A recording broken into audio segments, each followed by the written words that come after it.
Rebecca Klopper minta maaf soal video mirip dirinya.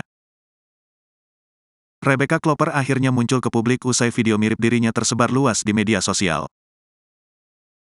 Melalui konferensi pers pada Selasa, tanggal 6 Juni tahun 2023, malam, Becca meminta maaf kepada masyarakat Indonesia dan keluarga Fadly Faisal. Terlihat wajah Becca yang murung menunduk sembari membaca kertas berisi pesan yang ingin ia sampaikan. Dalam hal ini saya Rebecca Klopper memohon maaf yang sebesar-besarnya kepada masyarakat Indonesia atas pemberitaan tersebut. Termasuk juga Fadly Faisal dan keluarga yang turut menjadi korban dari berita tersebut, kata Rebecca Klopper. Rebecca merasa bersalah lantaran video berdurasi 47 detik yang menampilkan perempuan mirip dirinya itu telah membuat heboh pemberitaan.